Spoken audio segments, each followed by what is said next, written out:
Oh, quelle fumée! Oh,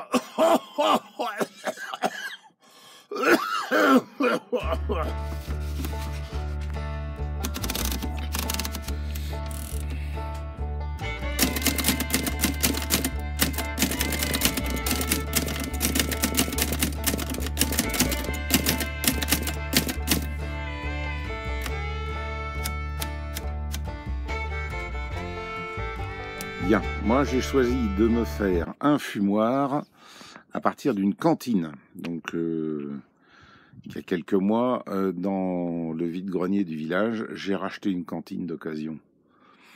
Un petit peu rouillée, mais encore étanche, encore en bon état. Et j'ai décidé d'en faire un fumoir. Pour ça, je l'ai fixé au mur. Alors la fixation, elle est très simple. J'ai fait un cadre en bois, là. Ce cadre en bois, pour le fixer sur le mur, j'ai utilisé une colle du genre ni clou ni vis. Enfin, après, c'est à vous de voir. Et j'ai vissé. On va déranger le fumoir 2 secondes. Et j'ai vissé, comme ça, j'ai vissé la cantine sur le cadre en bois.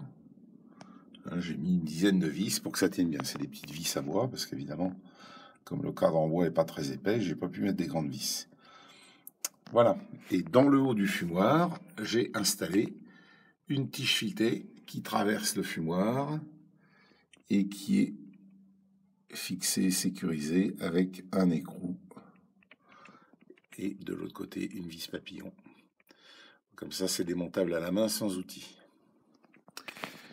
Après, évidemment, ça se referme pour contenir la fumée. Comme tout ça est installé dehors, je verrouille, je sécurise un des deux machins là, qui sert à fermer le fumoir. Comme ça, si jamais il y a un coup de vent, ça s'ouvre pas. Et mes charcuteries sont pas exposées aux prédateurs de charcuterie, chats, chiens, qui pourraient être dehors. Voilà, c'est tout ça. Le fond de la cantine, hein, de mon placard à fumer, quand je ne fume pas, ça va me servir à stocker le matériel. Comme ça, c'est pas dispersé. Hein. Alors là, c'est un escargot pour mettre la sciure à brûler. Un truc neuf que j'ai acheté sur Internet, voilà, dans un grand vendeur dont le nom commence par A. Ça, c'est mon stock de crochets, parce que c'est les crochets dont je me sers aussi pour suspendre les saucissons, quand c'est le moment.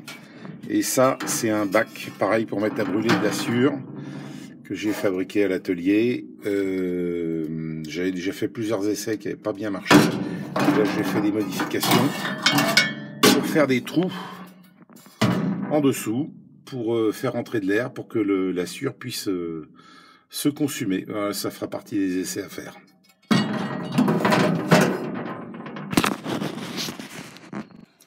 Pour faire mes suspensions, j'utilise des crochets d'ardoise que j'ai récupérés. C'est des crochets en inox. Donc l'avantage, c'est qu'ils ne vont pas se pourrir avec le temps, ils ne vont pas rouiller. Alors ça, on reconnaît, hein, c'est des crochets d'ardoise à clouer. Et sauf que j'ai replié ce bout-là pour faire une sorte de mini S. Alors après, je peux retravailler la forme ici pour faire différentes formes. C'est ce qui me permet, quand je veux suspendre les saucisses sèches à fumer sur les bambous, ça me permet de maintenir les bambous en position. On peut maintenir aussi avec des ficelles si on n'a pas de crochet, mais ça m'a évité d'acheter des S de boucher. Alors c'est du très bon matériel, hein, mais c'est coûteux. Là, ça aussi, c'était une récup. Ça m'a permis de repasser des petites choses que j'avais déjà en stock. Voilà, c'est très bien, c'est low-tech.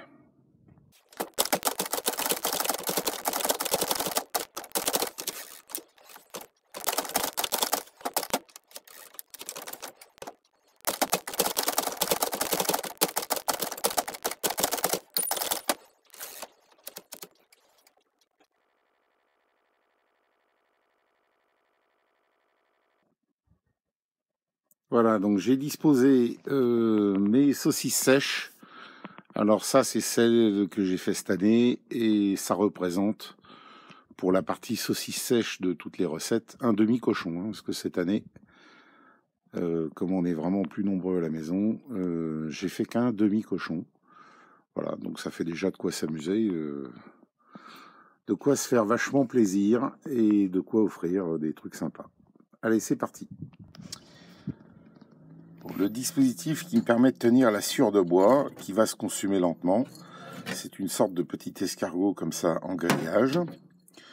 C'est pas très grand, non, qui me permet de mettre de la sciure dans tout l'escargot comme ça.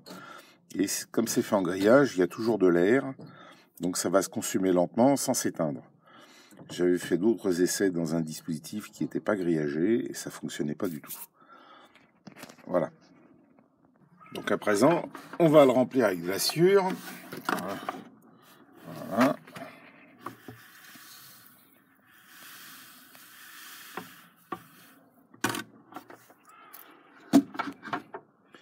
Il ne faut pas le laisser comme ça. Il faut bien la raser.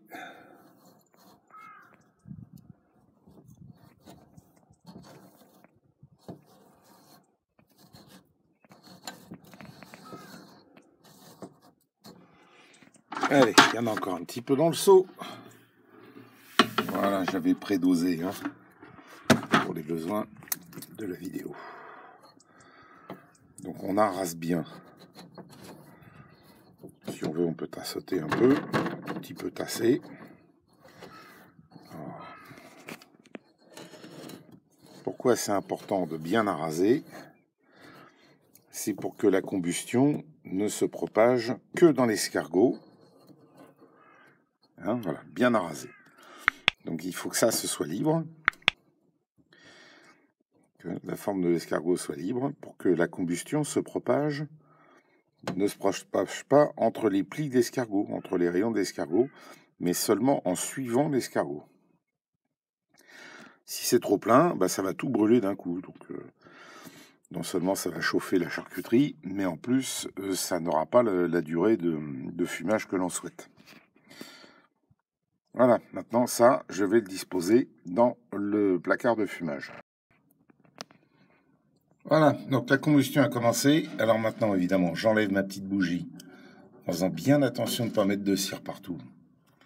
Voilà, évidemment, comme là, ça c'est en train de brûler, c'est pas ça qu'on veut. Nous, on veut pas de flamme. Voilà, pas de flamme, juste de la fumée. Donc on a bien éteint les flammes, et là maintenant, ça va gentiment se consumer pendant une dizaine d'heures. Voilà, on va refermer le fumoir, et je reviendrai dans 10 heures pour refaire un autre coup de fumée. Voilà, là c'est le vidage des cendres. Donc là, l'escargot a complètement brûlé. Ça a pris une dizaine d'heures à peu près. Et là, donc j'ai fait 3 tournées sur les saucisses sèches. Là, elles sont bien jolies. Voilà, maintenant je vais mettre les grosses pièces, d'autres grosses pièces à fumer. Bon, j'ai raccroché d'autres pièces de salaison. Donc là, ça c'est de la poitrine. Ça c'est du filet préparé en lomo. Ça c'est de l'échine préparée en copa. Et ça c'est la guanciale. C'est de la gorge qu'on fait sécher et fumer. Et c'est pour préparer les carbonara à l'italienne. Bon, c'est le dernier coup de fumée sur les grosses pièces. Voilà, donc là je viens d'allumer, toujours avec la méthode avec la petite bougie. Donc là j'ai des petits trognons de bougie que j'utilise pour allumer, enfin bon. Et voilà les pièces là sur le dernier coup de fumée. Donc ça commence à avoir une belle couleur. Voilà, moi j'aime bien quand c'est très fumé, donc voilà, c'est tout endaillé là-dedans. Et dans une dizaine d'heures, j'irai l'accrocher pour que ça termine de sécher.